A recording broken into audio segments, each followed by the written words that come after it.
ಕಸಿದ್ದು ಇಲ್ದಾಗ ನಾವು ಇಲ್ಲೇ ಇದ್ದವರು ಹೇಳಿಗೋರು ಇಲ್ಲೇ ಇದ್ದೀವಿ ಅಂತ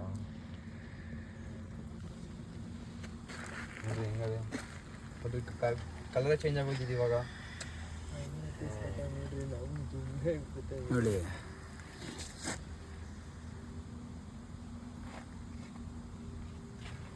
ಅಷ್ಟು ಈಸಿಯಾಗಿ ಕಾಣಿಸಲ್ಲ ಅಲ್ವಾ ಇವು.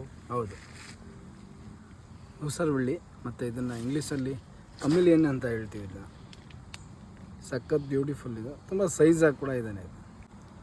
ಇದ್ರ ಬೇಟೆಗಳು ಅಂತ ಅಂದರೆ ಒಂದು ಚಿಟ್ಟೆ ಹುಳಗಳು, ಲಿಝರ್ಡ್ಗಳು ಇಂಥವನ್ನೇ ಇದು ತಿಂದು ಆ ನೇಚರ್ಗಳನ್ನ ಒಂದು ನೀಟಾಗಿ ಇಟ್ಕೊಳ್ಳುವಂಥ ಒಂದು ಇದಂತು ಚಿಕ್ಕ ಪುಟ್ಟ ಕಮಿಲಿಯನ್ ಅಂದರೆ ಉಸರುಬಳ್ಳಿ. ರೋಡ್ ಏನೋ ಪಾಸ್ ಮಾಡ್ತಾಯಿತ್ತು, ಇವರು ಗಾಡೀಲಿ ನೋಡಿ, ಗಾಡಿ ಹೋಗಿ ನೋಡಿ ಪಾಸ್ ಆಯ್ತು, ಗ್ರೀನ್ ಆಗೋಯ್ತು, ಇಲ್ಲಿ ಕಾಣಿಸ್ಲೇ ಇಲ್ಲ, ತಿರ್ಗಾ ಎತ್ಕೊಂಡು ಹಿಂಗೆ ಬಂದು. ಅಂದರೆ ಇಲ್ಲಿ ಏನಂತ ಅಂದರೆ ಏನೂ ತೊಂದರೆ ಇಲ್ಲ, ಆದರೆ ಗಾಡಿಗಳು ಓಡಾಡ್ತಾ ಇರ್ತಾರಲ್ಲ, ಅದರಿಂದ ಏನಾದರೂ ಗಾಡಿ ಸಿಕ್ಕಿ ತೊಂದರೆ ಆಗ್ಬೋದು ಅಂತ ನಮ್ಮ ಹುಡುಗರು ಕರೆ ಮಾಡಿದ್ರು. ಇದ್ರ ಹಣ ಈ ಥರ ಐತೆ ಅಂತ. ಸರಿ ಬರ್ತೀನಿರಪ್ಪ ಅಂತ ಸೇಫ್ ಮಾಡೋಕ್ಕಂತ ಬಂದು ಇದನ್ನು ಕೂಡ ಸೇಫ್ ಮಾಡಿದ್ದೀನಿ. ಮತ್ತು ಇದಕ್ಕೆ ಈ ಜಾಗ ಅಲ್ಲ, ಇದಕ್ಕೊಂದು ಸೇಫ್ ಜಾಗ ಬೇಕು. ಆ ಸೇಫ್ ಜಾಗ ಇವ್ರನ್ನ ನಾನು ರಿಲೀಸ್ ಕೂಡ ಮಾಡ್ತೀನಿ. ನೋಡಿ ಎಷ್ಟು ಬ್ಯೂಟಿಫುಲ್ ಆಗಿದ್ದಾನೆ ಅಂತ, ಸಖತ್ ಸೈಜ್ ಕೂಡ ಇದೆ.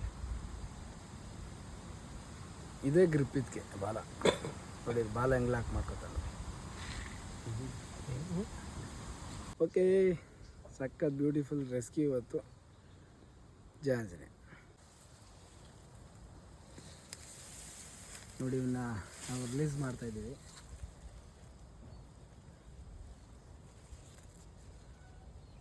ಸಖತ್ ಬ್ಯೂಟಿ ಇವತ್ತಿನ ದಿನ.